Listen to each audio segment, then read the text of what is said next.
Nathan Lockwood from SurModics. So we're a company that does coatings for medical devices. We do hydrophilic and lubricious coatings as well as drug delivery coatings, which is what I'll be talking about here today. More specifically, I'll be talking about degradable coatings for drug delivery. And you won't actually see any drug delivery information as I talk about these, because what I'm focused on is how we characterize the degradability of the different polymers that we've been researching for this application. So I've seen a few of the innovation briefs yesterday and today. This is going to be fairly technical and not so much advertising. I'm an R&D person. I like research and data, and so that's what I'm sharing with you today. What I'd like you to get out of it from a sort of an advertising standpoint is the way in which we go about understanding the materials that we're selling and that we offer to license out.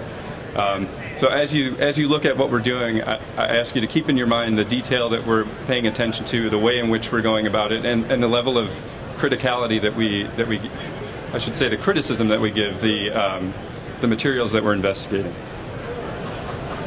So I'm going to talk about the characterization of two different types of polymers that we've looked at. The first is a group of urethane-linked multi-block copolymers that you'll see abbreviated through my talk with this acronym here.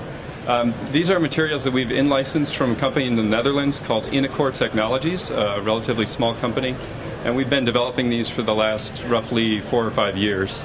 And I'll go into the details of the chemistry. This is just my little sort of icon of how these are put together. So they're polymers with blocks that are then stitched together into a more complicated type of structure. The second material that I'll use as an example is a hydrophobically modified starch material, and this is something that was invented at SurModics and that we hold patents to. And here what we take is a hydrophilic starch material, and we couple it to a variety of different hydrophobic components in order to create a polymer that would be more suitable for delivering things like hydrophobic drugs, for example. So the questions that we ask as we approach these materials and try to develop something that's degradable for an implantable device are on the left here. So how long does it take to degrade, of course, is probably the #1 question that you get. And that's important not just from an application standpoint, but also from a regulatory standpoint, because you're going to have to run clinical trials out some multiple of that degradation time. What changes in the polymer? So some requirements will be that the material doesn't change much over time until the very end and then falls apart. That's probably the ideal situation. How are the properties of the polymer affected during these changes that are taking place? What mechanism is the polymer degrading by? And what are the byproducts? So when you actually have it degraded, are you creating something that's going to be toxic to the body, tolerated by the body, well cleared? Is it going to be localized? These kinds of questions. And so we've used a wide variety of assessments in order to probe some of these questions. Maybe not all of them will be represented here today. But it's actually very important that you don't look at a single behavior of the polymers in order to understand them. So you can do a degradation study pretty simply. You can take a chunk of your material, you can drop it in PBS or blood or some other type of solution, and you can just wait for it to go away, and you can characterize the degradation that way, and you get one answer. What's often more important are the changes that are going on in the polymer that you can't see and that you wouldn't catch by just weighing it or taking pictures of it, something like that. So changes in polymer molecular weight, composition can be very important because that's going to affect the properties of the polymer. The surface properties sometimes are extremely important. And then again, characterizing these byproducts. Where are they? What are they? Where are they going? And how can we control them? So this first family of materials that I mentioned, these multi-block copolymers, so the building blocks are similar to other widely used degradable polymers that are in the market, PLG type polymers. So they're lactide, glycolide, caprolactone. These are initiated with either a butanediol or a PEG type material of varying molecular weight. We can control that. And then what you produce is selecting some monomers. So here I've made a lactide block, so I can make a small polymer out of lactide, a small polymer out of the other two monomers here, terminate each with an alcohol, and then you can stitch those together into a higher molecular weight polymer. So here we're going to chain extend with urethane linkages, as the name suggests, to produce this polymer that's of a much higher molecular weight. And what you end up with is, even though the components are very similar to what's on the market, you have a very unique architecture to this polymer. So you do have a few things that are a little different. You have these urethane linkages present. But what turns out to be extremely important is just the way in which you've put these polymers together. So it's not just the urethane linkage, it's the structure of the polymer. And I'll go into some of the details of that as we move forward. So one area that we've looked at is how the composition of these polymers impacts the degradation time. And so here I'm using I'm cut off a little bit on the edge. The axis here is the amount of polymer that's remaining. Pretty simple test. We've coated some substrates. We just weigh them, put them in medium, take them out, weigh them, back and forth, back and forth. And what you see is, depending on the nature of the polymer, so my schematics here are a little bit confusing, but you get the gist of it from here. As you take a family of polymers and change the ratio of those two blocks that we're stitching together, you can change the degradation rate of the polymers quite readily. In some cases, the behavior is rather complex. So in this case, we have a glycolide caprolactone block. Glycolides tend to degrade relatively quickly. Caprolactones tend to degrade relatively slowly. And so what happens is you get this sort of reversal behavior as you change that composition. So that at some point, the caprolactone is winning out and making it degrade more slowly. And then with PEG-in, as you might suspect, these are a hydrolytic degradation mechanism. PEG draws in a lot of water. You get very fast degrading materials. So here we're looking at a couple of weeks degradation time. The question that we often get, and it's a very good question, is, well, aren't these just exactly the same as what else is out there? I can pick up a Sigma catalog or an Aldrich catalog and I can order these materials, right? In fact, you can't, not only because of the structures that I've shown, but the behavior of this family of polymers is unique when you compare the same compositions of standard PLG materials to these multi-block copolymers. So, for example, here again we're just looking at mass loss as an illustration. We've got color-matched lactide-glycolide ratios from 100% lactide down to a 50-50 lactide-glycolide blend. And what you see is the random copolymers tend to be rather slow degrading over these compositions. So we're looking out 3 months here, whereas the multi-block copolymers degrade much more quickly for the same composition. And I don't have the piece of data here, but it turns out the reason for this is that these polymers, due to this structure that we've introduced, have much lower glass transition temperatures. So they permit water into the matrix much more readily, and they hydrolyze more readily as a result. And so it's really not the composition, it's the structure of the polymers, the molecular architecture that imparts these properties. I have a series of slides here. This is just to show what it looks like and what some of the properties are changing over the course of a degradation experiment. So the pictures are just a coated stent that have a particular polymer of this family on them. And then we've done a variety of characterizations, so characterizing a ratio of the two components, the lactide and glycolide, the molecular weight. So we do this by NMR. Molecular weight we do by gel permeation chromatography. And then polymer mass. So this is, again, this simple weighing the stent and correcting for the metal of the stent, of course. And so I'll just walk through these slides, and you can sort of watch these three plots and watch the appearance change over time as well. If you can't see it, the scale here goes out to about 75 days. I think the end of the study here is about 60 days, so 2 months for this particular composition. And what we see over time is typical of lactide-glycolide type polymers, where molecular weight changes very rapidly. And conceptually this makes sense because if you take a polymer of a given molecular weight and you cut it once, you've halved the molecular weight. So you should expect one hydrolysis event should give you a 50% reduction in your molecular weight. And on average we see that in the first couple of weeks that happens. And then over time your polymer starts to change in appearance. You start to see some delamination over time. I'd note that this delamination is an artifact of the way in which we're testing it. So we've done some implant studies as well, where it's pressed against tissue. You don't see this same phenomenon. And then over time, you see the molecular weight comes to a very low level. This is what's remaining on the substrate. And then you start to see changes in composition. So over a fairly wide range of time, you don't see changes in composition. And then what happens is, at the very end, you see a dramatic increase in the amount of lactide. And that's, again, because the glycolides tend to degrade more quickly, and they're going to be cleared from the polymer, leaving primarily these lactides behind. I mentioned this study, so this is we did an in vivo degradation study. This was actually a very small part of a bigger study looking at vascular compatibility, and I'm not presenting that data here. We actually have a journal article if you're interested in the vascular compatibility aspect of these polymers. I'll just say they're very good. So we did a test where we were able to explant arteries and carefully dissect away the tissue and then take a look at the polymer that's left. And we just did this visually with, just did this with a SEM, so we're just looking at the polymer. What you see is when you coat it beforehand, it looks quite nice.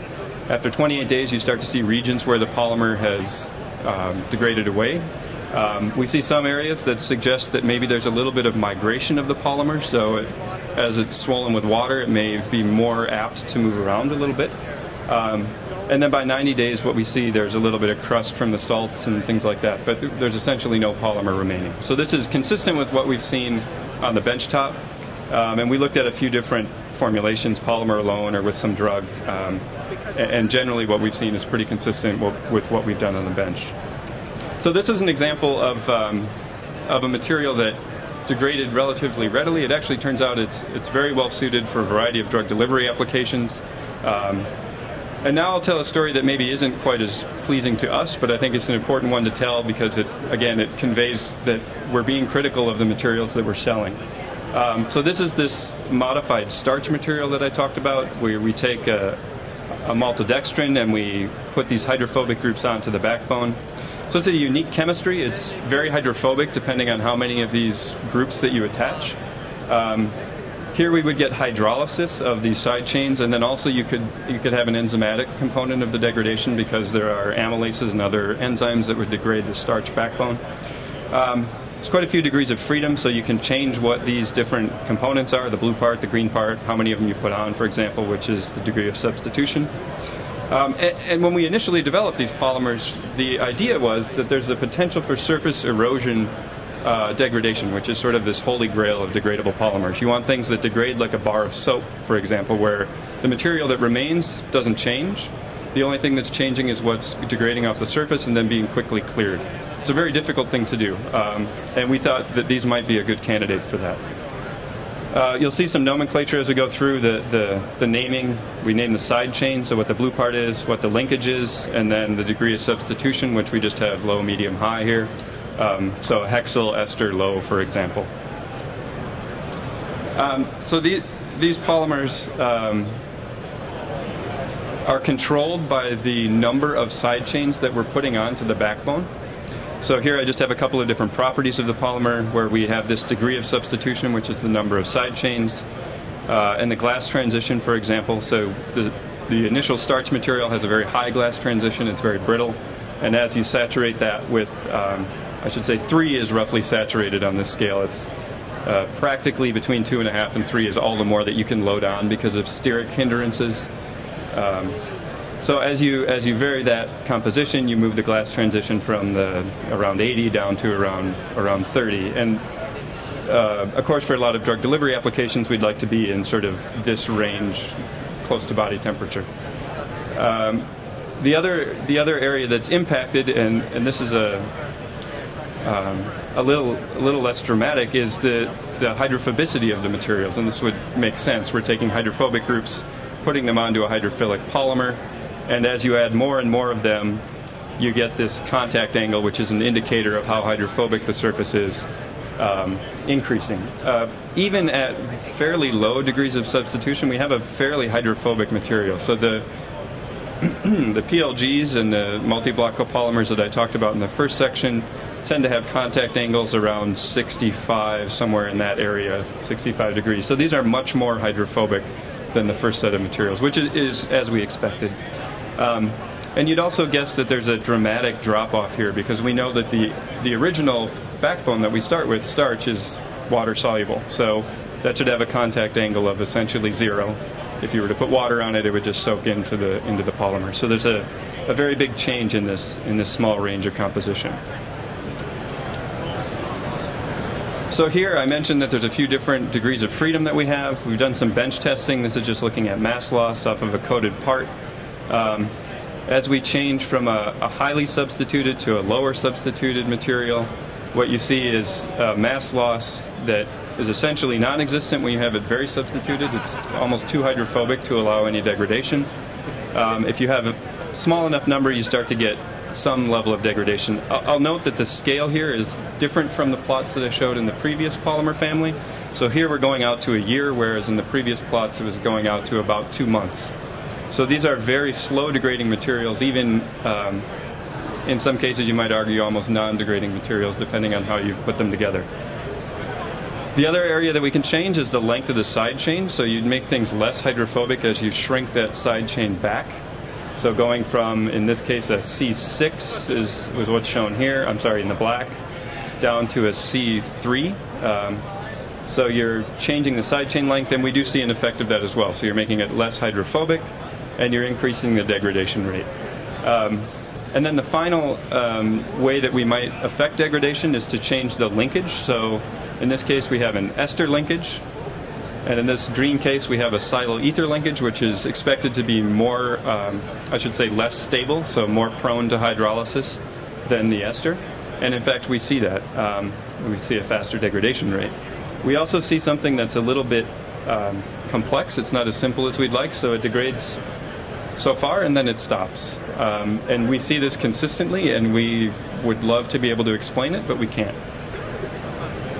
So the one thing that I'll note in this set of data is I've shown you one set that looks relatively nice. On the benchtop, we get very confusing data out of this polymer system. So you can see the error bars where I've shown them are extremely large.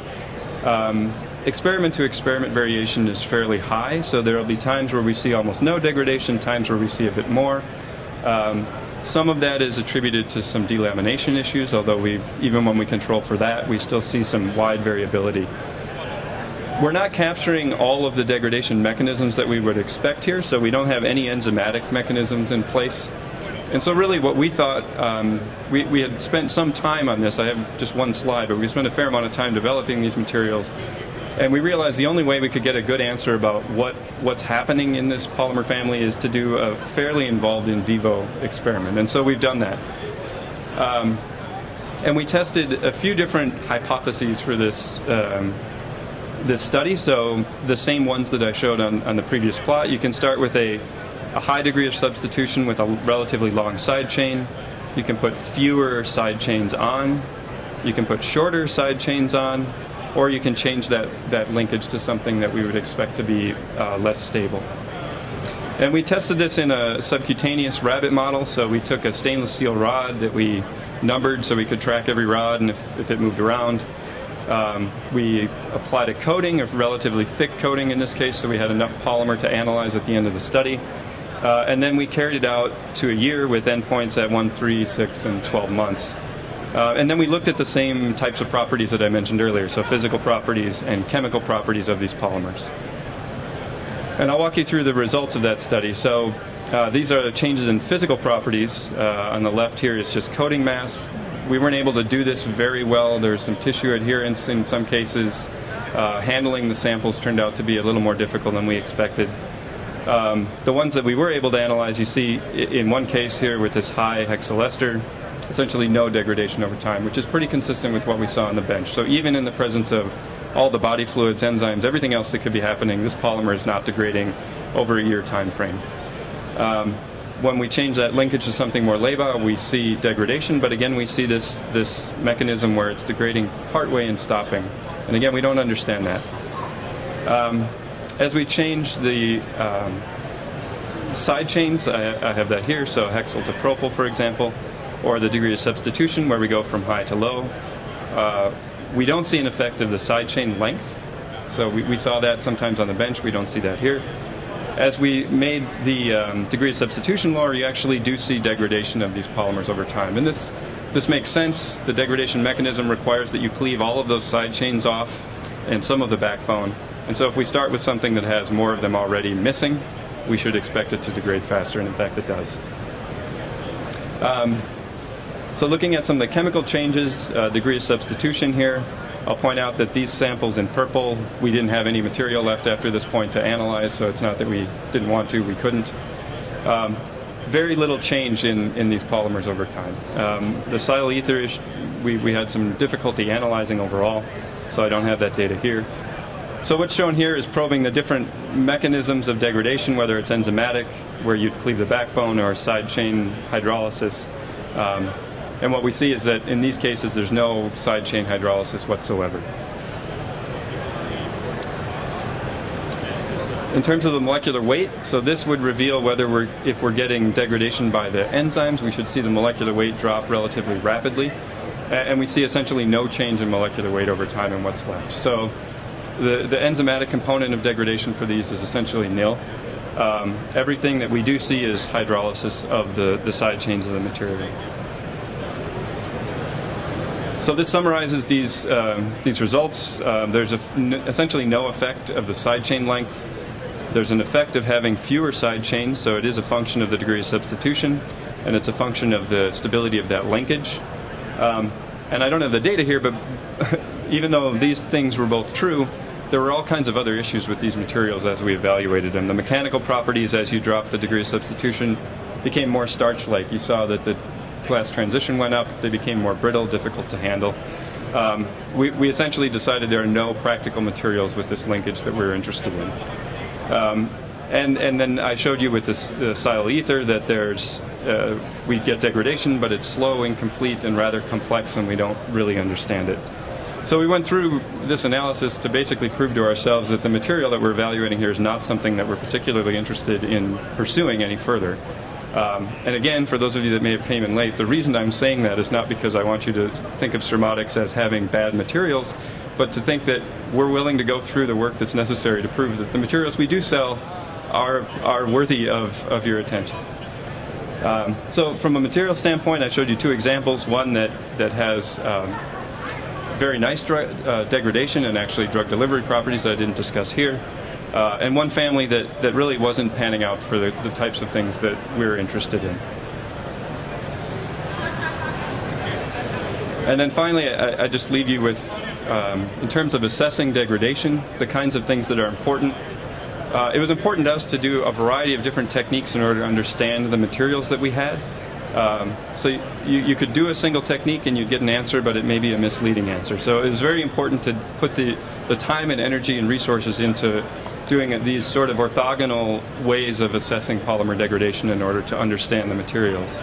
And then depending on the polymer that you have, it may be easy or hard to do. So in the first case I showed you, we probably could have just done bench work and convinced ourselves and others that these are degradable polymers, they work very nicely, we have a good understanding of them. But when you run into snags there, it's extremely important that you start to look at in vivo degradation as well. You simply don't get the full story just doing things on the bench top. And that costs more money and it's more effort, but it yields more fruitful results. So that's what I wanted to share with you today. We actually have a booth that's just over here. Thank you.